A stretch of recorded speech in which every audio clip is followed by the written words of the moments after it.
Nibyegeranyo TV Rwanda nizera ko ukomeje kugira ibihe byiza cyane.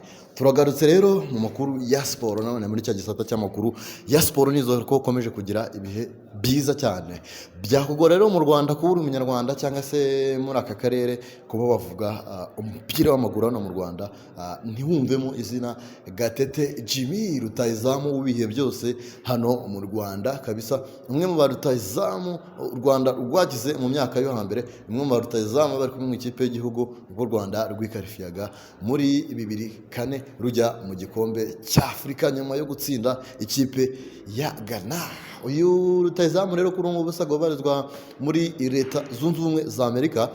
Kuri ubu ngubu ari mu Rwanda aho yaje mu bikorwa byo gutaha inyubako Kigali Universe y'umuherwe Coach Gayere iri hejuru kuri Chic. Rero ni igikorwa kirimo gutaha ibikorwa cyangwa se bigize ino Kigali Universe, harimo hazajya bikinirwa umupira w'amaguru, hazajya bibera ibitaramo, ni ibintu byinshi cyane kabisa. Rero sinje ku hano ngo mvuge ku byo yatangaje kigera ku kibuga cy'indege, mwarabyumvishe mwaranabibonye ku bindi bitangazamakuru. Rero mu kanya gatoya bizarugiye abanyamakuru bakunda gucerenjinga batumirwa, yari ari kuri imwe n'abagenzi bacu kuri Radio Rwanda, ngira ngo yaje kuba abazwa nk'umukinnyi w'umurejanda dufite hano mu Rwanda, ese ubundi kuri we ubundi nabahe bakinnyi beza 11 kuri we nk'abakinnyi b'ibihe byose, ubundi mu bakinnyi bagiye bakinana. Rero Gatete byabanje kumugora ariko harihangana, ikipe aza kuyipanga mu buryo bukurikira.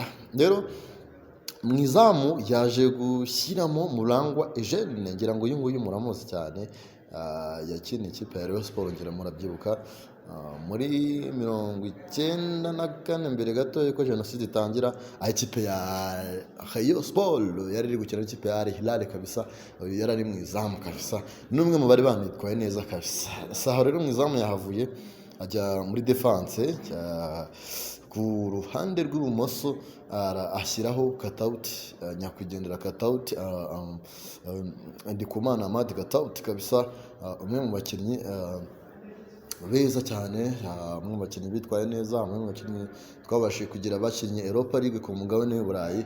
Rero uyu yamushyize ku ruhande rw'ibumoso kuri gatatu, nk'umukinnyi w'ibihe byose mu babashije gukirana.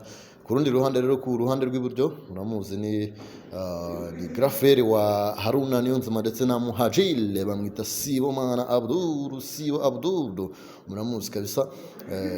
Mu mutima wa defense rero yaje gushyiramo Kalisa Claude ndetse na Leandre Bizagwira, muramuzi nawe muri Rayon Sport. Muri mediane mbere gatoya yaje kuba ashyiramo Jano Witakenge wakomokaga muri Repubulika ya Demokarasi ya Kongo, ndetse na Karekezi Olivier ndetse na Jimmy Mulisa, abo nibo rero yashyize muri mediane. Ku bakina basatira rero of course yashyizemo bwe nka Jimmy Gatete nk'umwe rutazamu ibihe byose wa hano mu Rwanda, ndetse ashyiramo na Desire Mbona Bucyabo wibera mu gihugu cy'Ububiligi, ndetse na Kabongo Honoré nawe yikomoka muri Repubulika ya Demokarasi ya Kongo. Ubona ko kera cyane kabisa hano mu Rwanda hakinagamo abakongomani benshi cyane kabisa. Ngira ngo murabibuka ba Sinda Jerome, ba Dadi Birori, hano hakinagamo ba Saida Bedi Makasi nyakwigendera ya la ya. Rero nabo 11 rero bagatete ibihe byose kabisa, mu bakinnyi b'ibihe byose ba rutazamu twagize. Ubona ko nyuma yaho kubona ibitego rwose mu ikipe y'igihugu byagoranye pe, byaragoranye, ubona ko byabuze nyuma yuko asa nk'aho asezeye kabisa. Rero reka tuvaho ngaho ubundi twerekeze ku mugabane w'i Burayi. Rero habaye umukino wo kwishyura wa CAF Champions League wahuzaga ikipe ya Paris Saint-Germain n'ikipe ya Dortmund. Umukino ubanza rero byari igitego kimwe ku busa cya Dortmund, ndetse n'uyu wo kwishyura byarangira igitego kimwe ku busa. Umutwe mwiza cyane waje kubushyirwamo na Matthew Hummels, umukinnyi mukuru cyane kabisa. Umukinnyi ari kumwe n'ikipe ubwo bageraga ku mukino wa nyuma muri 2012 kabisa. rero reka ibyo byo mwabyumvishe rezilita, ahubwo reka tugaruke ku cyo Kylian Mbappe yaje kuba atangaza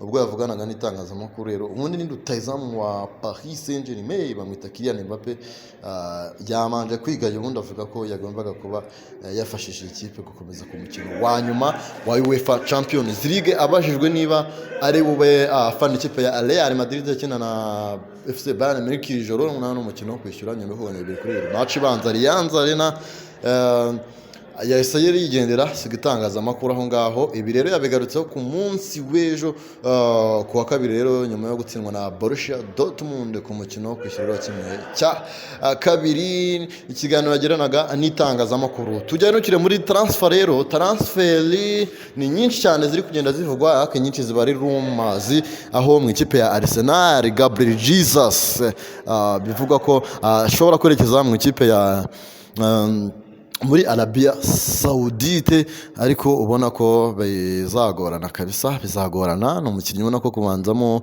bisa nkaho byagoranye, nyuma y'aho umwanya we ugiriwemo n'umukinnyi Kai Havertz yaragize akabazo k'imvune, ariko akaza guhita akaba. Tuva ngaho twerekeze mu ikipe ya Chelsea.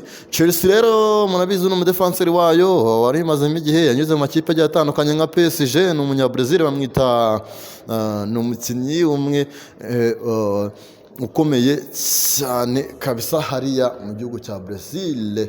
Ni umukinnyi hariya umudefanseri w'ikipe ya Chelsea, ariko waje mu ikipe ya Chelsea avuye mu ikipe yavuye mu ikipe ya PSG, ariko ubona abandi bamwitiraho Thiago Silva akaba yasubiye iwabo. Rero mu ikipe yahereyemo akina ni ikipe ya Fluminense yari mu gihugu cyabo, akaba ariho yagiye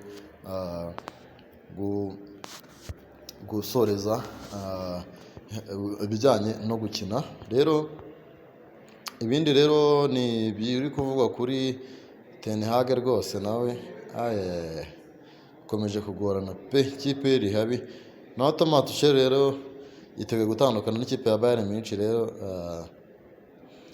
ngo rero ngashobora kwerekeza mu ikipe ya Manchester United akajya gusimbura Ten Hag. Baze kweri nk'ikipe rwose muri Bayern biranze ngagiye kujya muri Man rwose, ni ibibazo rwose. Undi rero ngo ni rutahizamu wa Newcastle United bamwita Callum Wilson, avuga ko ubundi no mukinya akomoka mu gihugu cy'Ubwongereza. Rero biravuga ko mu mpera zino sezo azaba ari ku isoko. Rero amasezerano yararangiye, ikipe zimwifuza zagenda zikabasha kuba zakumvikana Newcastle akabasha kugenda, cyangwa se akazagenda ari free agent. Ikindi nuko twerekeze kuri Sky Sport rero, aho mu gihugu cy'Ubudage handitse ko ikipe ya Borussia Dortmund ishaka kugumana umwongereza watirwe na Manchester United witwa Jadon Sancho. Sancho murabizi ko ari kwitwara neza cyane ko yafashe n'ikipe yo kugera ku mukino wa nyuma.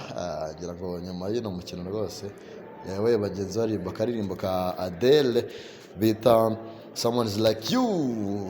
Umukinnyi we ntakozwe ibyo kugaruka mu kipe ya Manchester, cyane ko no kugira ngo ayivamo bitari byifashe neza hagati ye n'umutoza w'iyi kipe ari Erik ten Hag, aho rero amwicaje aramubaninga amujyana mu ikipe y'abato. Nyuma rero mu kwezi kwa mbere aza kwisubira mu ikipe ya Dortmund akanafasha ikipe kugera ku mukino wa nyuma. Rero indi yitwa Game Sport yavuze ko Manchester United yiteguye kwakira miliyoni 200 z'amayero kuri Jadon Sancho nyine muri Borussia Dortmund. Ubundi ikazanazigurishamo undi Mason Greenwood uri muri Getafe muri gihugu cya Espagne, nkuko na Manchester Evening yaje kuba nayo ibigarukaho. Rero ayo namwe mu makuru yavugaga muri transfer ku mugabane w'Uburayi. Hano mu Rwanda naho n'ibihuha biba bigenda bivugwa, nabyo ndashaka kubikusanya nkagenda ndebamo ntoranyamo nkareba ibishoboka, nabyo nkazabibagezaho. Ni Ibyegeranyo TV Rwanda, kanda subscribe ujye ubasha kubona notification y'ibiganiro tugezeho ku makuru tuba twabashije kugenda tugukusanyiriza kenshi cyane yibanda kuri mu Rwanda, muri Afurika ndetse no ku mugabane w'i Burayi muri shampiyona zigiye zitandukanye. Hariya aho tugenda turebera hamwe iba bigenda bivugwa hariya. Rero nta yindi rero ni cano ya mbere hano mu gihugu cyane kabisa. Reka